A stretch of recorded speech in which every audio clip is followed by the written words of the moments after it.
জাতিসংঘ বাহিনী পাঠানোর দাবি করতে পারে না, সেটা তার জানার মধ্যে। এই যে একের পর এক বাংলাদেশ বিরোধী অপপ্রচার, অপতথ্য, কুৎসা এবং হাইপার প্রোপাগান্ডা চালানো হচ্ছে, এটার উদ্দেশ্য একটাই, বাংলাদেশের গস্তবে শেখ হাসিনা কেন নয়?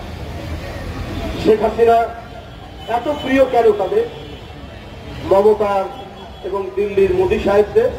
কারণ শেখ হাসিনার কাছ থেকে তারা বিনা পারিশ্রমিকে, বিনা টাকায় যা পেয়েছে, অন্য কোনো জাতীয়তাবাদী চিন্তার মানুষটা তো সেটা দেবে না। 7টি বিদ্যুৎ কেন্দ্র দিয়েছেন বিনা টেন্ডারে। আদানি বাবু বিশাল ধনী লোক, তার সাথে সরকার চুক্তি করেছে বিদ্যুৎ আমদানি করবে। সেই ঝাড়খণ্ডে তার বিদ্যুতের বড় প্রকল্প, কয়লা পুড়িয়ে বিদ্যুৎ। এগুলি বাংলাদেশের প্রচলিত যে দাম প্রতিটি ইউনিটের, তার চাইতেও বেশি দামে আদানির কাছ থেকে বিদ্যুৎ কেনার চুক্তি এবং সেটা বাস্তবায়ন করেছে। তারা শেখ হাসিনা তো তাদের প্রিয় হবে, শেখ হাসিনা তো তাদের আপনজন হবে।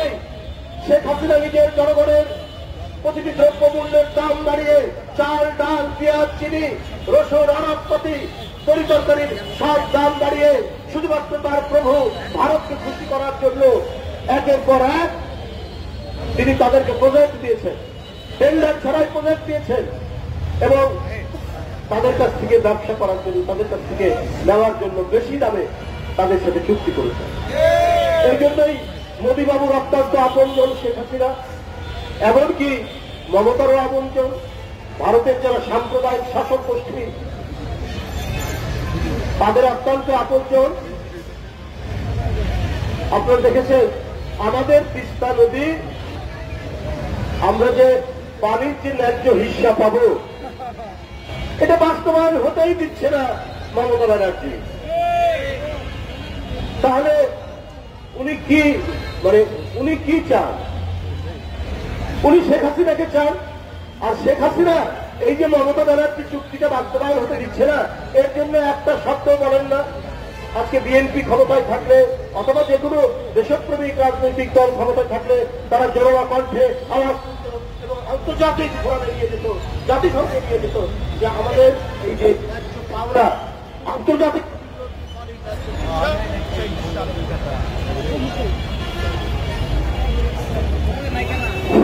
সেই হিসাবে দিতে হবে। কিন্তু শেখ হাসিনা একটা একটু শব্দ করে না। আমাদের সীমান্ত আগ্রাসন, আমাদের দেশের মেয়ে ফেলানি কাঁটাতারের উপর ঝুলে থাকে, প্রতিদিন একদিন দুই দিন পর পর আমাদের লোকদেরকে হত্যা করে, একটা প্রতিবাদ করে না। এই কারণে শেখ হাসিনা মমতা ব্যানার্জির প্রিয় পাত্র, এই কারণে অমিত শাহর প্রিয় পাত্র, এই কারণে মোদী সাহেবের প্রিয় পাত্র। আমরা ভাই প্রতিবাদ করি, আমরা মনে করি এই দেশ 30 লক্ষ মানুষের রক্ত দিয়ে কেনা দেশ, এই দেশ 2 লক্ষ বাবুরের নির্যাতনের মধ্যে দিয়ে পাওয়াই দেশ। এই দেশ তারা গোলামি করার জন্য, তারা রক্তচক্ষুতে ভয় পাওয়ার জন্য এদেশের মানুষ আজ থেকে 52-53 বছর আগে যারা জীবন দিয়েছে, তারা কি দিল্লির কাছ থেকে স্বাধীনতা ছিনিয়ে নিয়ে দিল্লির কাছে আত্মসমর্পণ করার জন্য দিয়েছে? তা তো দেয়নি। আপনারা অনেক চেষ্টা করেও আমাদের বন্ধন আপনারা ভাঙতে পারবেন না। আপনার দেশে সংখ্যালঘুদের নিরাপত্তা নেই। কদিন আগে খ্রিস্টান সম্প্রদায় আসামের বলেছে আমরা ধারাবাহিকভাবে নির্যাতন, আর আমরা তো সারা ভারতেই বিভিন্ন জায়গায় দেখছি কি পরিস্থিতি। কিন্তু আমরা 1000 বছর ধরে এক নিবিড় সম্পর্কের ভিত্তিতে আমরা পরস্পরের সাথে আমাদের সম্পর্ক, আমাদের বন্ধন। দুর্গাপূজায় চারণীগঞ্জে নিপুণদের বাড়িতে আসলে আগেই আসবো শুনেই সে ফ্লাক্সে গরম পানি করে রাখেন, যাদের চাচা নর্মাল পানির সাথে একটু গরম পানি মিশিয়ে খায়, র চা করে রাখে আগেই যাওয়া সত্য। এই বন্ধন কি আপনারা ভাঙতে পারবে? আমরা কিন্তু সন্তানের মতো দেখি, আমাদের যারা বয়স্ক তাদের বড় ভাইয়ের মতো দেখি, তাদেরকে বাবার মতো দেখি। আমাদের ঈদে ওরা আসে, আমাদের ঈদে মিলাদুন্নবীতে ওরা আসে, আমাদের শবে বরাতে ওরা আসে, আমাদের বন্ধু বান্ধবরা, আমাদের মা খালারা উদাত্ত ভাবে তাদেরকে সবে বরফের হালুয়া, চালের আটার রুটি, আবার বন্ধুদেরকে দিই। এটাই তো আমাদের বন্ধন। আবার দুর্গাপূজায় গেলে শুধু বাড়িতে না, শুধু নারকেলের নাড়ু, লুচি, এটা আমাদের একটা লোক থেকে যায় যে কবে দুর্গাপূজা আসতে বন্ধু বান্ধবদের সাথে খাবো, যেটা এখন নিপুণদের বাড়ি থেকে দেখা। শুধু তাই নয়, যে বাসায় চাচিরা আছে, চাচি আছে, অন্যরা আছে, বেঁধেও দেয় আমাদের সাথে বাড়ি। তাহলে মোদী সাহেব, আপনি অপপ্রচার দিয়ে, আপনি আপনার মিডিয়াকে কাজে লাগিয়ে আমাদের যে ভ্রাতৃত্বের, আত্মীয়তার যে বন্ধন, এই বন্ধনকে আপনি কি করে ভাঙবেন? আমরা একের অপরের আনন্দ বেদনায় আমরা একসাথে থাকি, আমাদের সুখে দুঃখে আমরা একসাথে থাকি।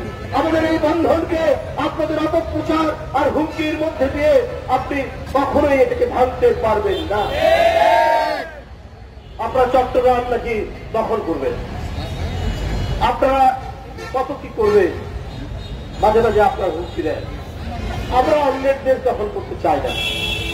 আমরা যেমন রক্তের বিনিময়ে স্বাধীনতা পেয়েছি, আমরা আরেকটি স্বাধীন দেশের প্রতি আমাদের সম্ভ্রম, আমাদের শ্রদ্ধা, আমরা সমান বন্ধুত্ব মনে করি। কিন্তু আপনি যদি দাবি করেন একটা, তখন আমরাও খুঁজে দেখি যে আমরা কিভাবে দাবি করব। আমরা বলেছি আমাদের নবাব, ওনার রাজত্ব ছিল বাংলা, বিহার, উড়িষ্যা, তাহলে আমরা সেটার জন্য আমরা দাবি করব। কারণ নবাব সিরাজউদ্দৌলা ব্রিটিশদের বিরুদ্ধে যে যুদ্ধ করেছেন, তার সেনাপতি ছিলেন কিন্তু হিন্দু মোহনলাল। আমাদের স্বাধীনতা যুদ্ধ পলাশির আম্রকারণ থেকে হিন্দু মুসলমান একসাথে আমরা যুদ্ধ করেছি, লড়াই করেছি, এবং একে অপরের পূজা পার্বণ উৎসব আমরা একসাথে আনন্দ ভাগ করেছি। যাই হোক, আমি বক্তব্য দীর্ঘায়িত করব না। আমি আজকে যে উদ্যোগ নিয়েছেন যে আমরা চেয়েছি আমরা ভাবের আদান প্রদান, সাংস্কৃতিক আদান প্রদান, এর মাধ্যমে আমাদের একটা বন্ধুত্ব থাকে, কিন্তু তাদের মনের গভীরে সেটি নেই। হ্যাঁ, মমতা বন্দ্যোপাধ্যায়রাও বাঙালি, আমরাও বাঙালি, আমরা একই ধরনের খাবার খাই, আমাদের মা, খালা, মাসি, পিসিরা যে ধরনের কাপড় পরে তারাও কাপড় পরে, শুধু আমাদের জাতীয়তা আলাদা। মমতা বন্দ্যোপাধ্যায়ের জাতীয়তা ভারতীয়, আমাদের জাতীয়তা বাংলাদেশ।